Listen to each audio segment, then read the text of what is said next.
हाँ विष्णु जी। आज यहाँ उपस्थित जितने भी पत्रकार बंधु उन सबका मैं हाथ जोड़कर अभिनंदन करता हूँ।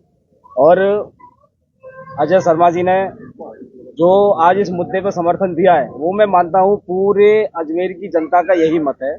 और मैं पूरी अजमेर की जनता और अजमेर के सभी देशवासियों को मैं धन्यवाद देता हूँ और अजमेर की धरती को मैं एक बार पुनः हाथ जोड़ के नमन करता हूँ, क्योंकि ये धरती वीरों की धरती है। और यहाँ आपने देखा जो मोहम्मद साबुद्दीन गौरी 1150 ईस्वी में वो यहाँ आया और भारत में आकर उसने अजमेर ही चुना, क्योंकि अजमेर जो बहुत फलती फूलती एक जगह थी, एक शासन था जिसका नाम अजय मेरू था। अजय जो थे पृथ्वीराज चौहान जी के फादर थे, उनका नाम अजय था और उसी के नाम पे इनका अजय मेरू इस शहर का नाम पड़ा। तो ये फलता फूलता जो शहर रहा उस शहर को लूटने के लिए आताताई यहाँ आए। और जब मोहम्मद साबुद्दीन गौरी पहली बार आया तो उनकी सेना में एक सैनिक थे जो आज ख्वाजा साहब के नाम से जाने जाते हैं, उनके सेना में आए थे। और ऐसा बहुत सारे साक्ष्य हमारे पास मौजूद हैं, वो साबुद्दीन गौरी के साथ ही आए थे। और आने के बाद जब साबुद्दीन गौरी हार गया, भाग गया, लेकिन ख्वाजा साहब यहीं डटे रहे। और यहाँ डटे रहे, डटने के बाद उन्होंने यहाँ काम क्या किया, उन्होंने कहा कि इस्लाम का शांतिपूर्वक प्रचार किया। लेकिन कुछ मुसलमानों की खुद की किताबें ये कहती हैं ख्वाजा साहब ने 90 से 95 लाख लोगों का इस्लाम में धर्म परिवर्तन कराया। तो मैं मानता हूं जब कोई व्यक्ति शांति का प्रतीक या कोई सूफी समाज से ताल्लुक रखता है, वो चाहे हिंदू हो या मुसलमान हो, वो मानवता की बात करेगा। वो ये नहीं करेगा कि आप हिंदुज़म गलत है, इस्लाम ठीक है, या इस्लाम गलत है, हिंदुज़म ठीक है। तो ये सारी चीजें हैं, लेकिन सब लोग जानते हैं, लेकिन लोग बोलना नहीं चाहते। अब मैं यहाँ यही चाहता हूँ, मैं यही कहना चाहता हूँ इस विषय पे हमारे पास बहुत सारे साक्ष्य थे कि जो अजमेर की जो दरगाह है, जिसे लोग दरगाह ख्वाजा साहब के नाम से जानते हैं, वो असल में भगवान संकट मोचन महादेव विराजमान मंदिर है और शिव मंदिर है। इसके सभी साक्ष्य हमने माननीय अदालत के समक्ष रखे। अदालत ने हमसे बहुत सारी बातें पूछी, बहुत सारा संशोधित दिया, हमने जवाब दिया, जैसा कि सभी लोगों को मालूम है पूर्व में। अब उसमें सभी पार्टियों को नोटिस हो चुके हैं। अब उन पार्टियों के जवाब आने हैं, जो कि तारीख कल है 20 दिसंबर 2024।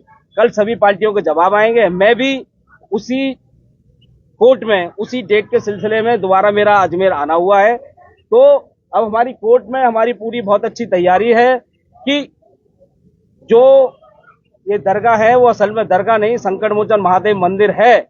ऐसे साक्ष्य बहुत सारे हमने पेश किए। जैसे आपने सुना होगा असाउद्दीन ओवैसी जो सांसद है MIM पार्टी का, उसने बोला आमिर खुसरो वो एक किताब बता रहा है, बता रहा है 1300 ईस्वी किताब। मैं यहाँ एक किताब और आप लोगों के सामने पेश करना चाहता हूँ। इस किताब का नाम है पृथ्वीराज विजय। ये 1250 ईस्वी की किताब है, 1250 ईस्वी की। वो बता रहे 1300 ईस्वी की, 1250 ईस्वी की। और इसमें अजमेर के बारे में और मंदिर के बारे में और यहाँ की चर्चा के बारे में सब कुछ लिखा है। ये भी किताब हम जल्दी ऑन रिकॉर्ड माननीय अदालत के समक्ष रखेंगे, ये हम फाइल करेंगे। इससे ये साबित हो जाएगा कि ख्वाजा साहब के आने से पहले, जब ख्वाजा साहब यहाँ नहीं आए थे, उस समय उस पृथ्वीराज चौहान के जो वंशज हैं वो यहाँ महादेव की जो पूर्वज हैं, महादेव की यहाँ पूजा पाठ निश्चित रूप से होती थी और वो समय रहते हुए होती रही। लेकिन जब साबुद्दीन गौरी आया तो उन्होंने अत्याचार करके राजाओं को हरा दिया। पृथ्वीराज चौहान को धोखे से मारा गया, सबको पता है।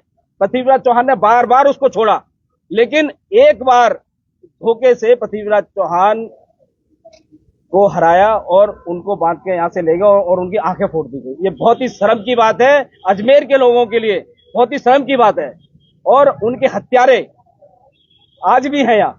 तो मैं ये ही कहना चाहता हूं कि जिस व्यक्ति ने अजमेर दरगाह का निर्माण किया, उसी व्यक्ति जो खिलजी खानदान से ताल्लुक रखता है, उसी व्यक्ति ने 2.5 दिन का झोपड़ा जो कि संस्कृत वेद विद्यालय होता था, उसको तोड़ दिया, फोड़ दिया और एक मस्जिद बना दी।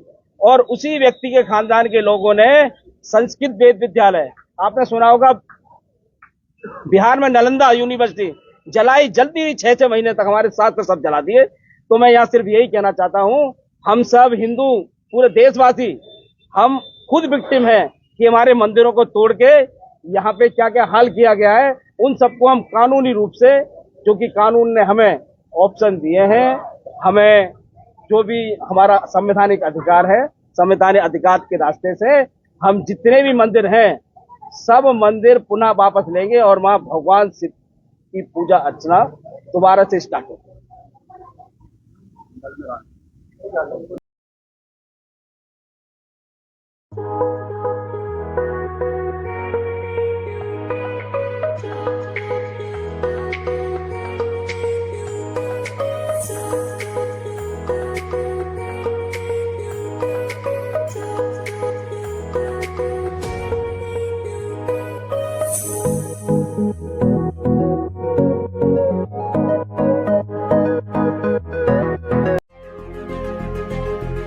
Ganpati mobile accessories point,